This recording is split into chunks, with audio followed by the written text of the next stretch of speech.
पिछला लेक्चर में हम लोग पढ़े थे चार्ज डेंसिटी आवेश घनत्व के बारे में। वहाँ पे बताया गया था आवेश घनत्व में रेखीय आवेश घनत्व, क्षेत्रीय आवेश घनत्व और आयतन आवेश घनत्व के बारे में बताया गया था। उसके बाद हम लोग आवेश घनत्व के आधार पर क्वेश्चन देखे थे। उसके बाद मोल कंसेप्ट के बारे में पढ़े थे और मोल कंसेप्ट के आधार पर क्वेश्चन वहाँ पे सीखे थे कि अगर जो 27 ग्राम एल्युमिनियम है तो उसमें नंबर ऑफ इलेक्ट्रॉन कितना होगा, नंबर ऑफ प्रोटॉन कितना होगा, ये बनाने के लिए हम लोग सीखे थे। आगे उसी के आधार पर और क्वेश्चन, लेकिन सबसे पहले कुछ थ्योरी अब देख लें तो ज़्यादा बढ़िया रहे। आज हम लोग पढ़ेंगे कूलॉम्स लॉ के बारे में। तो कूलॉम्स लॉ जानने के लिए हमें जानना होगा स्थिर विद्युत बल, जिसको इंग्लिश में इलेक्ट्रोस्टैटिक्स फोर्स कहते हैं, कूलम्बिक फोर्स के नाम से भी जानते हैं। वो जानेंगे कि स्थिर विद्युत बल क्या है।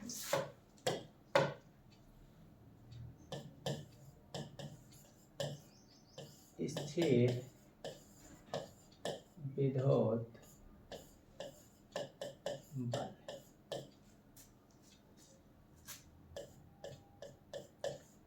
Electrostatics force.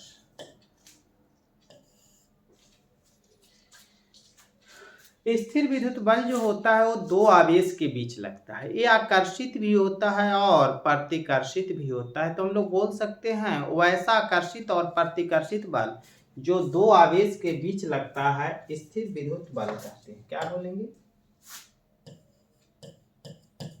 वैसा आकर्षित और प्रतिकर्षित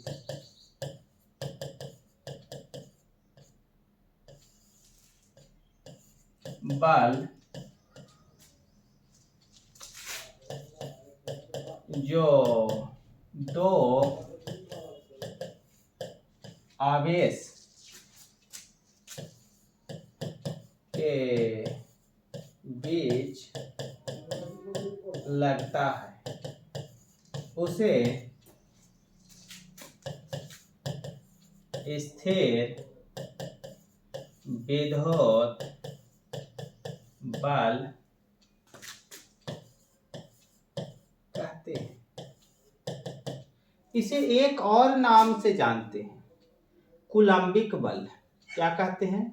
इसे कूलम्बिक बल भी कहते हैं। इसे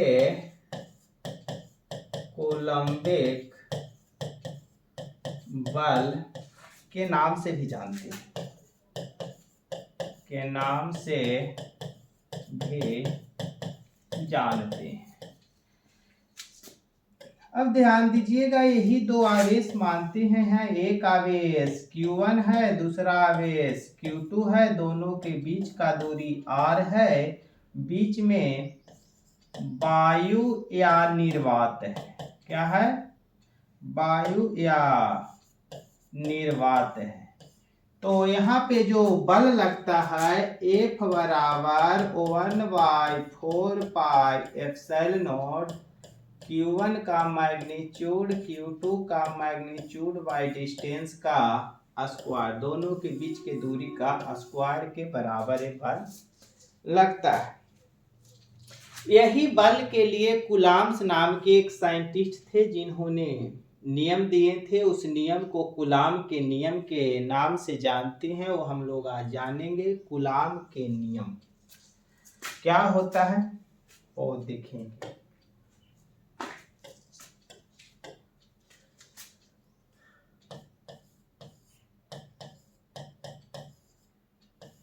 कूलॉम के नियम।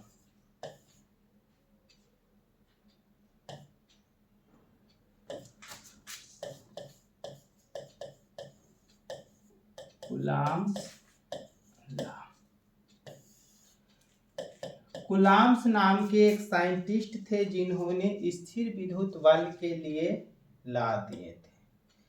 एक बार फिगर भी दिखा देते सर तो बढ़िया रहता कूलॉम्स साहब का।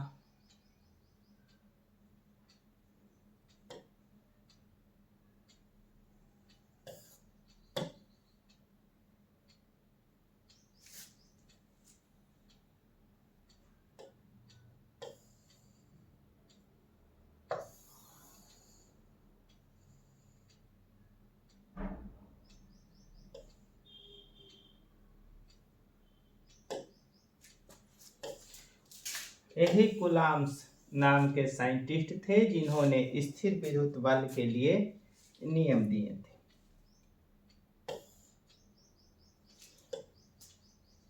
क्या करती है? चलिए ध्यान दीजिएगा। और नियम क्या दिए थे? नियम हम लोग जानने का प्रयास करेंगे। देखिए उनका नियम से फॉर्मूला जो आया था, F बराबर 1/4 पाई एप्सिलॉन नॉट Q1 का मैग्नीट्यूड Q2 का मैग्नीट्यूड बाई दूरी का स्क्वायर आया था। यहाँ पे देखा जाए तो ये तो कांस्टेंट है। ये क्या है? कांस्टेंट है, यानी नियतांक है। नियतांक, और हम लोग जानते हैं कि नियतांक को अगर जो समानुपाती रहता है तो हटाते हैं समानुपाती को, तो बराबर देकर के नियतांक लिखते हैं। यहाँ नियतांक और बराबर है तो इसको हटावेंगे पूरा को, तो समानुपाती लिखेंगे। तो F समानुपाती Q1 का मैग्नीट्यूड Q2 का मैग्नीट्यूड बाई दूरी का स्क्वायर। और ध्यान दीजिए इसी को अगर जो अलग अलग करके हम लोग लिखे तो F समानुपाती Q1 का मैग्नीट्यूड Q2 का मैग्नीट्यूड तथा F व्युत्क्रमानुपाती दूरी का स्क्वायर। समीकरण फर्स्ट, समीकरण सेकंड, दो समीकरण हम लोग तैयार कर लिए। यहाँ पे देखिए यही दो आवेश था, एक Q1 था दूसरा Q2 था। दोनों के बीच का दूरी R था, वायु या निर्वात में रखा हुआ था। अब ध्यान दीजिएगा, देखिए तो एक फॉर्मूला से तोड़ करके हम लोग यहाँ तक पहुंच गए। अब यहाँ पे ही जो पढ़ेंगे वही नियम हो जाएगा। एक क्या था? स्थिर विद्युत बल, और इसको समानुपाती बोलते हैं। ये दो आवेश का परिमाण है, एक Q1 और दूसरा Q2 का परिमाण है, और दोनों गुना के पद में है। किस पद में है? और यहाँ पे जब नीचे लिखा हुआ रहता है तो व्युत्क्रमानुपाती पढ़ते हैं, और ये दोनों के बीच के दूरी का वर्ग है। तो पढ़ेंगे क्या? स्थिर विद्युत बल समानुपाती होता है दो आवेश के परिमाण के गुणनफल के, तथा व्युत्क्रमानुपाती होता है दोनों आवेश के बीच के दूरी के वर्ग के। क्या होता है? व्युत्क्रमानुपाती दोनों आवेश के बीच के दूरी के वर्ग की। यहां से हम लोग लिख सकते हैं, क्या लिखेंगे? स्थिर विद्युत बल समानुपाती होता है दो आवेश के परिमाण के गुणनफल के, तथा व्युत्क्रमानुपाती होता है दोनों आवेश के बीच के दूरी के वर्ग की। यही तो कूलॉम के नियम है। अब कूलॉम के नियम हम लोग लिख दिए, इसका प्रूफ करके हमें फॉर्मूला लाना रहता है। जो फॉर्मूला लिखे, फॉर्मूला हमें लाना रहता है कि ये फॉर्मूला कैसे आया। क्योंकि जब क्वेश्चन पूछता है 12th बोर्ड में तो वहाँ पे पूछा जाता है state and proof that Coulomb's law. Coulomb के नियम को लिखें तथा सिद्ध करें।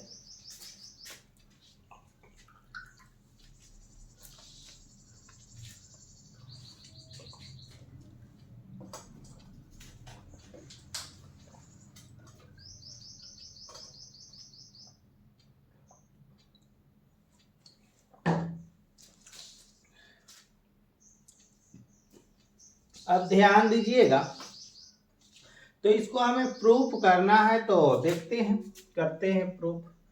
सा काम करते हैं, इसको साफ कर दिया जाए पहले।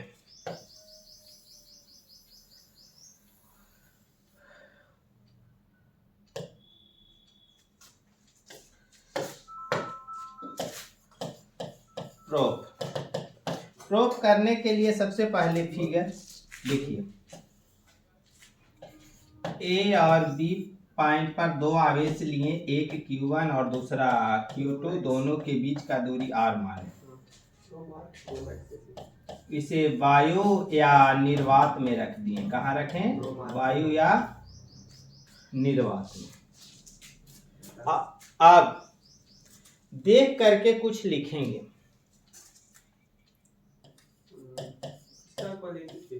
माना कि दो आवेश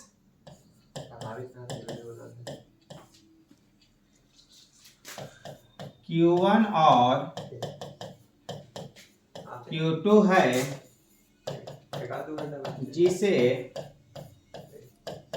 वायु या निर्वात में r दूरी पर रखा गया है, जो चित्र में दिखाया गया है, जो चित्र में दिखाया गया। अब ध्यान दीजिएगा, कूलाम के नियम अनुसार, कूलाम के नियमानुसार हम लोग लिख सकते हैं, नियम पढ़ें कि दो आवेश के बीच जो लगने वाला बल होता है, यानी F, वो समानुपाती होता है दोनों आवेश के परिमाण के गुणनफल के। आगे हम लोग पढ़ें, तथा व्युत्क्रमानुपात, थोड़ा सा पेज पलटते हैं, तथा व्युत्क्रमानुपाती होता है, तथा व्युत्क्रमानुपाती होता है दोनों आवेश के बीच के दूरी के वर्ग के।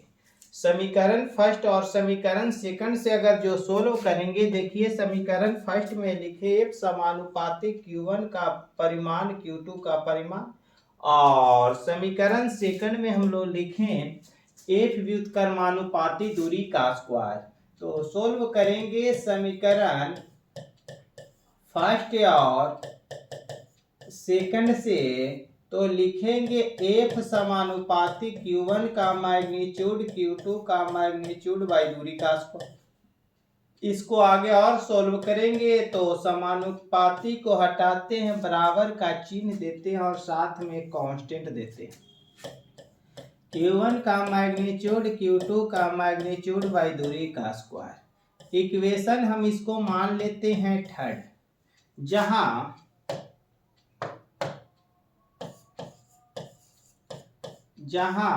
K बराबर नियतांक, K क्या है? नियतांक है,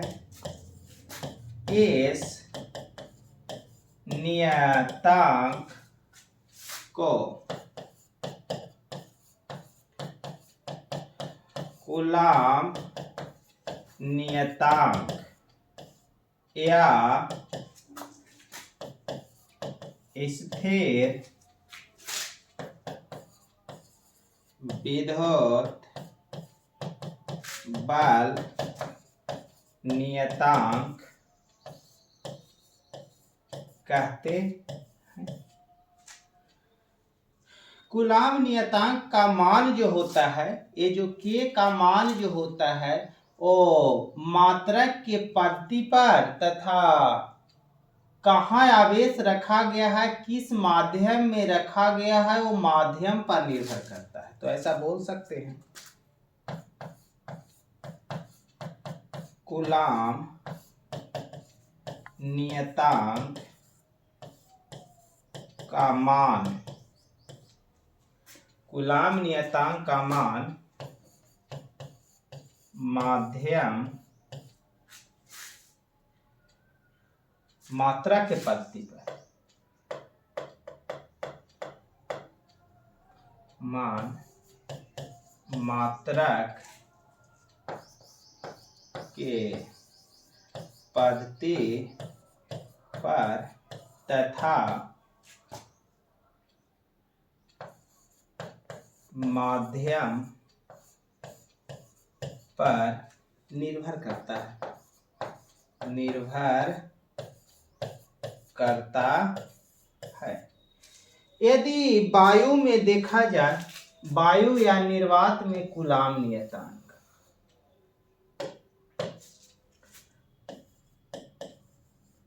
वायु या निर्वात में कूलाम नियतांक, तो वायु निर्वात में जब देखते हैं तो K का जो मान होता है 1/4 पाई एप्सिलॉन नॉट लेते हैं। इसको क्या पढ़ते हैं? 1/4 पाई एप्सिलॉन नॉट। समीकरण 4 मान ले रहे हैं। समीकरण अगर जो 3rd और 4 से देखा जाए तो देखिए, तो समीकरण 3rd और 4 से K की जगह पर लिख देंगे 1/4 पाई एप्सिलॉन नॉट। तो F = 1/4 pi epsilon not Q1 का मैग्नीट्यूड Q2 का मैग्नीट्यूड बाई डिस्टेंस का स्क्वायर। यही तो हमें लाना था। प्रूव्ड हो गया। 1/4 पाई एप्सिलॉन नॉट का जो वैल्यू होता है वो वायु में लिख सकते हैं यहाँ पे, जहाँ 1/4 pi epsilon naught = 9 × 10⁹ newton metre square पर कूलाम स्क्वायर, या इसी को लिख सकते हैं 1 सेंटीमीटर स्क्वायर पर ESU स्क्वायर। इसका वैल्यू होता है। ये वैल्यू CGS में लिखें, ऊपर वाला जो वैल्यू लिखें वो SI में लिखें। तो हम लोग कूलाम्स ला जान गए, इसका प्रूफ भी देखें। अब इसी के आधार पर आगे कंसेप्ट करके और कुछ सीखते हैं।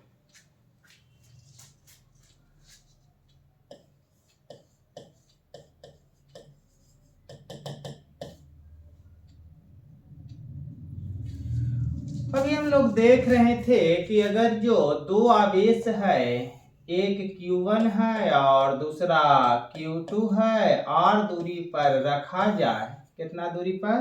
r दूरी पर रखा जाए, लेकिन इसको वायु या निर्वात में रखें, वायु या निर्वात में रखें, तो फॉर्मूला जो आया था F वायु लिख दे रहे हैं। F वायु में फार्मूला आया 1/4 पाई एप्सिलॉन नॉट Q1 का मैग्नीट्यूड Q2 का मैग्नीट्यूड बाई दूरी का स्क्वायर, यही आया।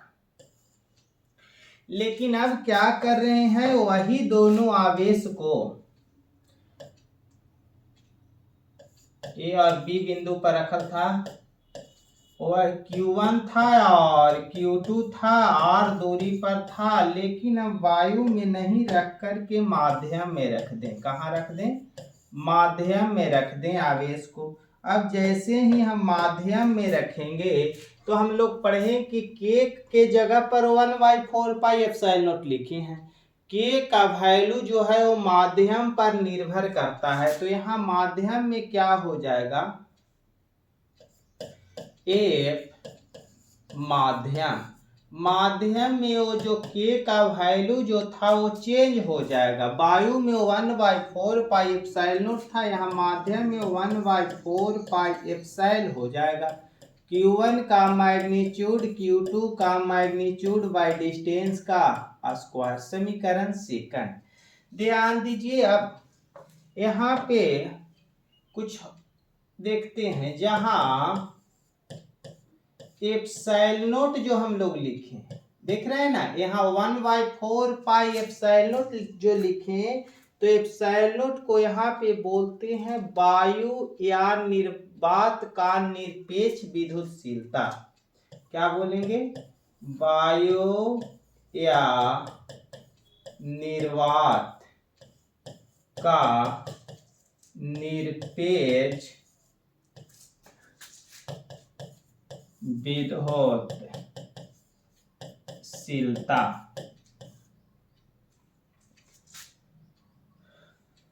यहाँ पे एप्सिलॉन लिखे हैं। क्या लिखे हैं? एप्सिलॉन लिखे हैं। एप्सिलॉन को क्या बोलेंगे? माध्यम का निरपेक्ष विद्युतशीलता। माध्यम का निरपेक्ष विद्युतशीलता, माध्यम का निरपेक्ष विद्युतशीलता।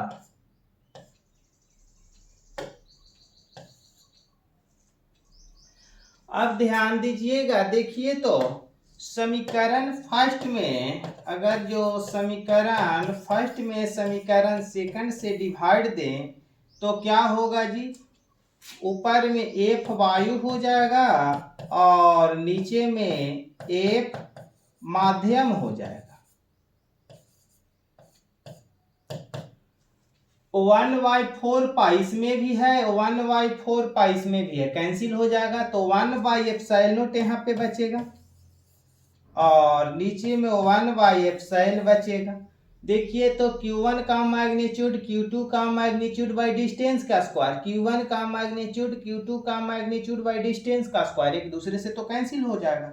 तो यहाँ पे जैसे ही आगे हम सोल्व करते हैं तो देखिए क्या लिखेंगे, एफ बायो वटा एफ माध्यम बराबर, ये तो ऊपर चला जाएगा एप्सिलॉन नॉट नीचे, तो एप्सिलॉन बाय एप्सिलॉन नॉट और इसका नाम दिया गया एप्सिलॉन आर। क्या नाम दिया गया, एप्सिलॉन आर, जहां एप्सिलॉन आर को माध्यम का सापेक्ष विद्युतशीलता, माध्यम का सापेक्ष विद्युतशीलता कहते हैं। एप्सिलॉन क्या है, माध्यम का सापेक्ष विद्युतशीलता है। अब एक क्वेश्चन आता है कि माध्यम का सापेक्ष विद्युतशीलता कहते किसको है, तो ये तो हम लोग जान गए, सिंबल देखे कि एप्सिलॉन आर को माध्यम का सापेक्ष विद्युतशीलता कहते हैं। इसके लिए फॉर्मूला भी हम लोग निकाल लिए, एफ वायु बाई एफ माध्यम और एप्सिलॉन बाई एप्सिलॉन नॉट। लेकिन ये फॉर्मूला कब आया, तो यहाँ से देखिए तो दोनों आवेश, दोनों जगह पर जो आवेश लिए थे Q1 और Q2 था, यानी समान आवेश लिए थे, दोनों जगह पर दूरी भी समान था, तभी कैंसिल हुआ। अगर जो Q1 और यहाँ Q1 और Q2 लेते, यहाँ Q3 और Q4 लेते तो कैंसिल नहीं होता।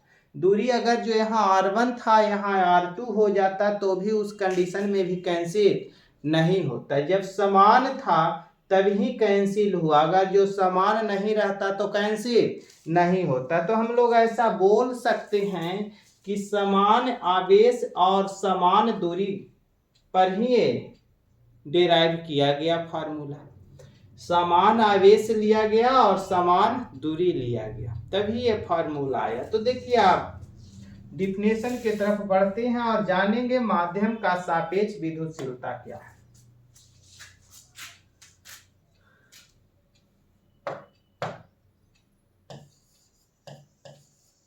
माध्यम का सापेक्ष विद्युतशीलता,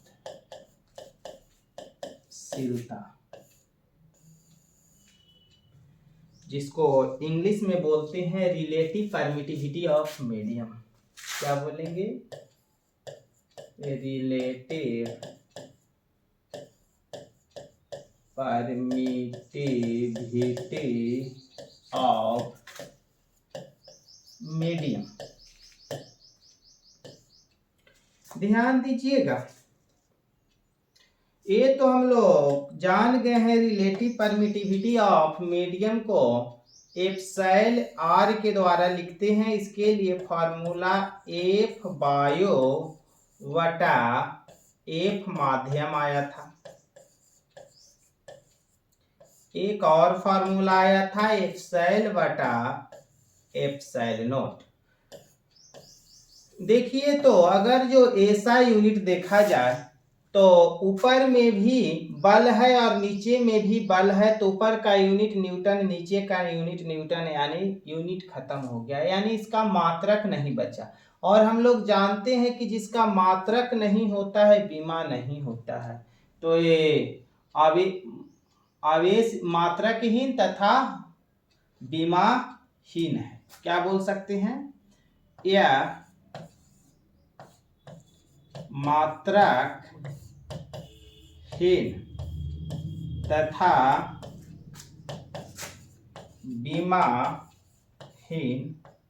है। इसका मात्रक और विमा नहीं होता है। एप्सिलॉन आर का जो वैल्यू है, एप्सिलॉन आर का वैल्यू है 1 से लेकर के इन्फिनिटी तक लाइज करता है। कहां से कहां तक लाइज करता है? 1 से इन्फिनिटी तक लाइज करता है। एप्सिलॉन आर का वैल्यू, एप्सिलॉन आर का जो वैल्यू होता है 1 होता है ए वायु या निर्वात के लिए। एप्सिलॉन आर का जो वैल्यू होता है वो इन्फिनिटी होता है धातु के लिए, और एप्सिलॉन आर का जो वैल्यू होता है 80 होता है जल के लिए। किसके लिए? जल के लिए। ये याद रखना है हम लोग कि इसके अपेक्षा और भी कोई मीडियम अगर जो देगा, माध्यम देगा, तो खुद बतावेगा तो एप्सिलॉन आर का वैल्यू मान कितना लेना है। और ये तो जान गए कि एप्सिलॉन आर का मान जो होता है 1 से स्टार्ट करके इन्फिनिटी तक होता है। अब क्वेश्चन आ रहा है कि माध्यम का सापेक्ष विद्युतशीलता कहते किसे हैं? तो देखिए, तो ये स्थिर विद्युत बल वायु में है और स्थिर विद्युत बल माध्यम में है, और इसी का अनुपात है। लेकिन कुछ कंडीशन था पीछे। क्या कंडीशन हम लोग देखे थे कि दूरी जब समान था तभी ये वैलिड था, और आवेश समान था तभी ये फार्मूला आया था। नहीं, अगर जो समान रहता तो कैंसिल नहीं होता। तो हम लोग यहाँ से बोल सकते हैं समान दूरी तथा समान आवेश के द्वारा स्थिर विद्युत बल वायु में तथा स्थिर विद्युत बल माध्यम में के अनुपात को माध्यम का क्या कहते हैं? सापेक्ष विद्युतशीलता।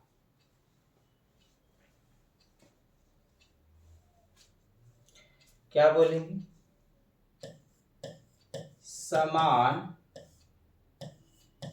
आवेश तथा समान दूरी पर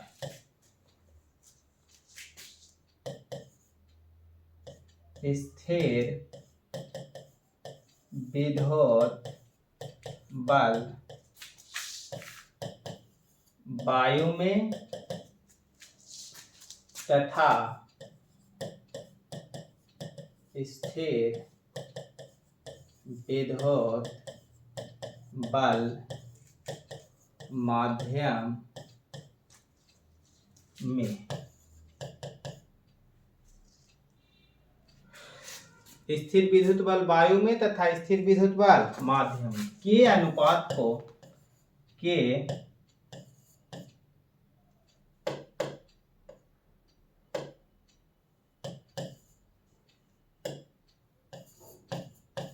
अनुपात को माध्यम का सापेक्ष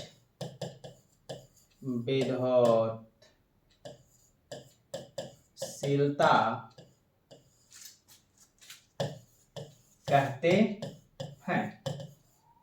ध्यान दीजिएगा, एक डिफिनेशन और हम लोग लिख सकते हैं यहाँ से। एप्सिलॉन और एप्सिलॉन नॉट के बारे में हम लोग पढ़े थे।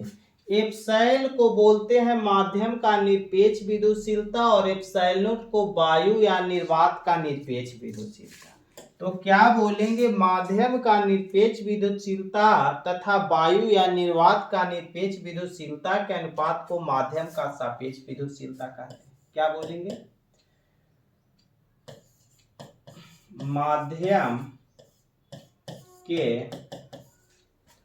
निरपेक्ष विद्युतशीलता तथा वायु या निर्वात के निरपेक्ष विद्युतशीलता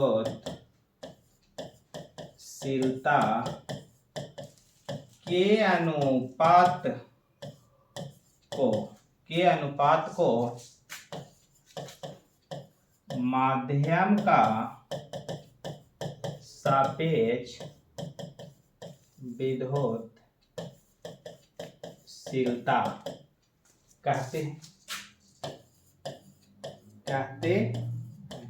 ध्यान दीजिएगा, हम लोग जाने कि माध्यम के सापेक्ष विद्युतशीलता को एप्सिलॉन आर के द्वारा सूचित करते हैं। तो लिख सकते हैं इसे एप्सिलॉन आर के द्वारा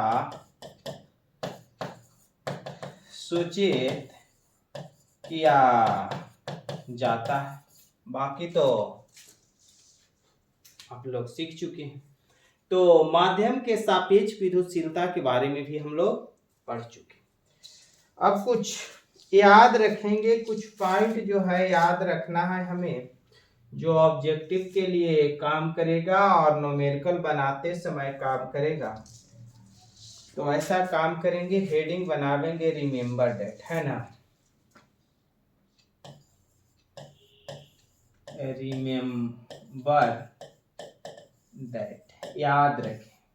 क्या याद रखना है, देखिए तो हम लोग पढ़ें वो 1/4 पाई एप्सिलॉन नॉट के बराबर जगह पर पढ़ें और इसको नाम दिया गया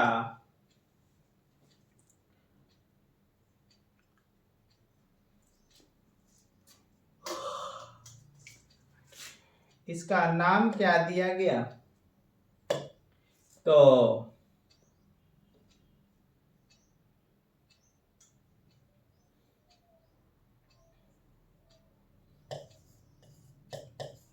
कूलाम नियतांक या स्थिर विद्युत बल नियतांक, स्थिर विद्युत बल नियतांक।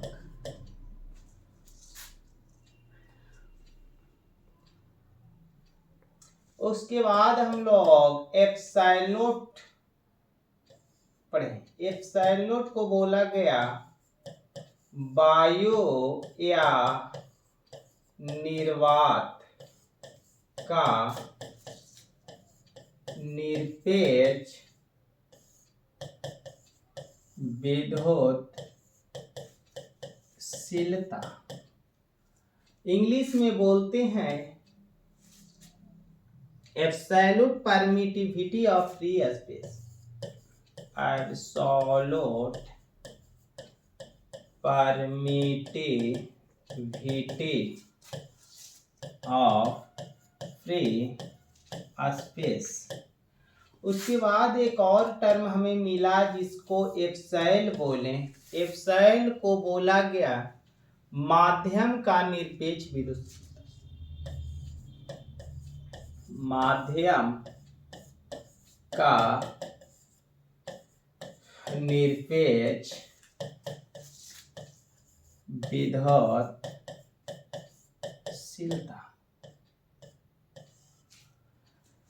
इंग्लिश में बोलते हैं absolute permittivity of medium, absolute permittivity of medium. उसके बाद एक टर्म और पढ़े एप्सिलॉन आर। एप्सिलॉन आर को बोला गया माध्यम का सापेक्ष विद्युतशीलता, माध्यम का सापेक्ष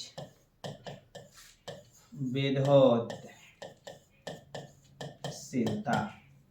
इंग्लिश में बोलते हैं रिलेटिव परमिटिविटी ऑफ मीडियम।